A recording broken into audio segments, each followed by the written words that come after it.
భగవతే శ్రీరమణాయ 31/12/45 ఏమీ తెలియదు అనేది ఎట్లా తెలిసింది?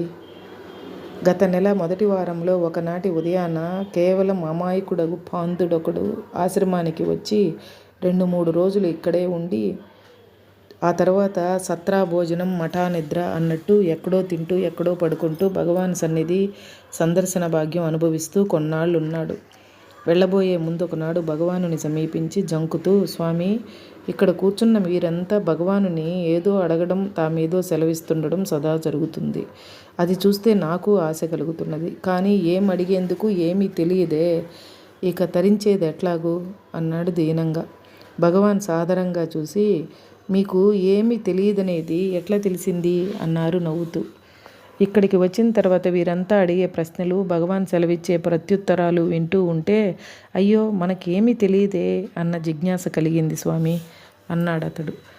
ఇంకేమీ, మనకు ఏమీ తెలియదన్న విషయం తెలుసుకున్నారు కదా, అది చాలునే, ఇంకేం కావాలి అన్నారు భగవాన్. అంత మాత్రాన తరించేదెలా స్వామి అన్నాడా పృచ్ఛకుడు. ఎలాగేమి, ఏమీ తెలియదే అన్నది తెలుసుకునేటందుకు ఒకడున్నాడు కదా, ఆ తెలుసుకునేవాడెవడని చూస్తే తీరిపోతుంది. అన్నీ తెలుసునని అనుకుంటే అహం పెరుగుతుంది. అంతకంటే ఏమీ తెలియదే ఎలారా తరించడం అన్న తెలివి కలగడం ఎంతో మేలు కదండి అన్నారు భగవాన్. అంతటితో సంతసించి చక్కా పోయాడు. ఆ భగవద్వాణి యొక్క సారాంశం ఆ పృచ్ఛకునకు అర్థం కాకపోయినా మా దృశులకు మంత్రాక్షరములై హృదయ గుహలో మారుమోగినవి సుమా.